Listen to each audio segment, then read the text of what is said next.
Fengal తుఫాన్ ప్రభావంతో AP Tirumala తిరుపతిలో భారీగా వర్షాలు కురుస్తున్నాయి. తిరుమలలోని ప్రధాన జలాశయాలు నిండుకుండలా మారాయి. తిరుమల వచ్చే భక్తుల నీటి అవసరాల కోసం నిర్మించిన 5 ప్రధాన జలాశయాలు జలకలను సంతరించుకున్నాయి. ఇక పాప వినాశనం, గోగర్భం, కుమారధార, పసుపుధార, ఆకాశగంగ డ్యాములు నిండినట్లు టీటీడీ అధికారులు తెలిపారు. తిరుమలలోని జలాశయాల పరిస్థితిపై మరిన్ని వివరాలు ప్రసాద్ రెడ్డి అందిస్తారు.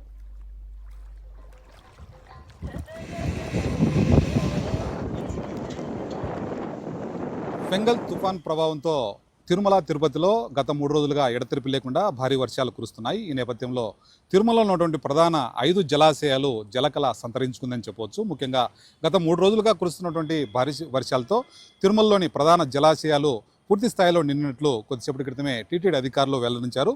ముఖ్యంగా జలాశయాల విషయానికి వస్తే తిరుమలలో పాప వినాశనం, ఆకాశగంగ, గోగర్భం, కుమారధార, పసుపుధార జలాశయాలు ప్రధాన నీటి వనరులుగా తిరుమలలో ఉన్నాయి. ఈ ఉదయం 8 గంటల సమయానికి మొత్తంగా 5 జలాశయాల్లో నీటి మట్టం దాదాపుగా పూర్తయినట్లు అధికారులు వెల్లడించారు.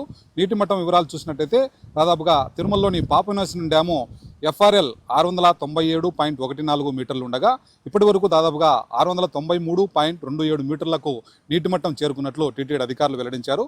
ఇక మరో డ్యామ్ గోగర్భం డ్యామ్ విషయానికి వస్తే FRL 2894 అడుగులు ఉండగా ఇప్పటి వరకు గోగర్భం డ్యాంలో దాదాపుగా 2894 అడుగుల మేరకు నీరు చేరినట్లు చెప్తున్నారు.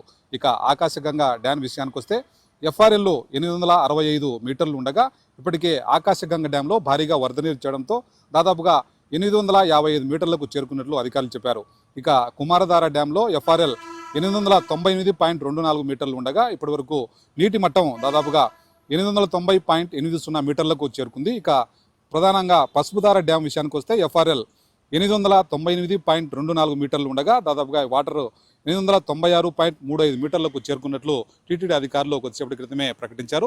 ముఖ్యంగా మనం తిరుమల జలాశయాల విషయానికి వస్తే తిరుమలకు నిత్యం వేలాదిగా వచ్చే భక్తుల ఆ నీటి అవసరాలు తీర్చేందుకు ప్రధానంగా ఈ 5 డ్యాముల ద్వారా వాటర్ను మనం టీటీడీ సమకూర్చుతా ఉంది. ఈ నేపథ్యంలో గత 2 నెలల క్రితం మనం చూసినట్లయితే ఈ 5 ప్రధాన డ్యాములు ఏవైతే ఉన్నాయో అవన్నీ కూడా దాదాపుగా ఖాళీ అయ్యే పరిస్థితికి వచ్చింది. మరో డిసెంబర్ ఎండింగ్ వరకు మాత్రమే నీరు లభ్యత ఉంది అని చెప్పేసి టీటీడీ అధికారులు అధికారికంగా ప్రకటించిన పరిస్థితి కూడా మనం చూసాం.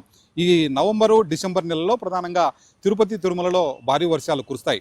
ఈ వర్షాలు కురసకపోతే మాత్రం తిరుమలలో వచ్చే ప్రయాణికులకు భక్తులకు ఎవరైతే ఉన్నారో వాళ్ళందరికీ కూడా తీవ్ర ఇబ్బందులు ఎదుర్కొనే పరిస్థితి ఉంటుంది. దాదాపుగా గతంలో టీటీడీ ప్రకటించినట్లు ఏదైతే ఈ వర్షాలు ఒకవేళ సరిగా సకాలంలో పడకపోతే తిరుమలకు వచ్చే భక్తులందరికీ కూడా నీటి కొరత ఏర్పడే అవకాశం ఉంటుంది. కాబట్టి భక్తులందరూ కూడా ఆ నీటిని సద్వినియోగం చేసుకుంటూ పొదుపుగా వాడాలని చెప్పేసి కూడా అధికారికంగా ప్రకటించిన విషయం కూడా మనం చూసాం. ఈ నేపథ్యంలో గత 3 రోజులుగా కురుస్తున్నటువంటి ఫెంగల్ తుఫాన్ ఎఫెక్ట్తో దాదాపుగా తిరుమల, తిరుపతిలో జోరుగా అంటే ఎడతెరిపి లేకుండా దాదాపుగా 3 రోజులుగా కురుస్తున్న భారీ వర్షాలకు శేషాచల అటవీ ప్రాంతంలో ఉన్నటువంటి అన్ని నదులు, వాగులు, వంకలన్నీ కూడా పొంగి ప్రవహిస్తున్నాయి. ముఖ్యంగా ఈ 5 జలాశయాల్లోకి పెద్ద ఎత్తున వరద నీరు చేయడంతో ఇప్పటికే దాదాపుగా పూర్తిగా ఈ జలాశయాలు నిండినట్లు అధికారులు చెబుతున్నారు. ముఖ్యంగా గోగర్భం డ్యామ్ విషయానికి వస్తే ప్రమాదకర స్థాయిలో నీరు ఎప్పుడైతే చేరుతుందో వెంటనే గోగర్భం డ్యామ్ నుండి కూడా ఇవాళ కానీ రేపు కానీ నీటిని కిందికి దిగువకు విడుదల చేసేందుకు కూడా అధికారులు కసరత్తు చేస్తూ ఉన్నట్టు తెలుస్తూ ఉంది.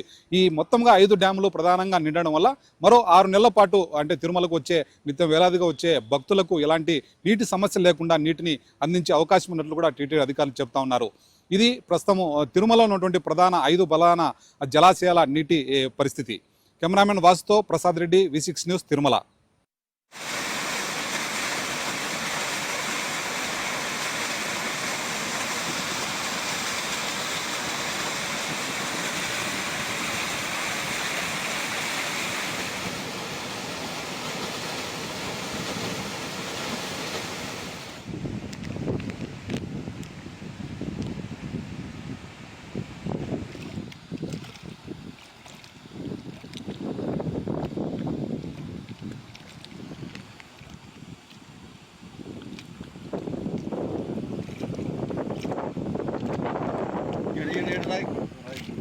పర్లే కానీ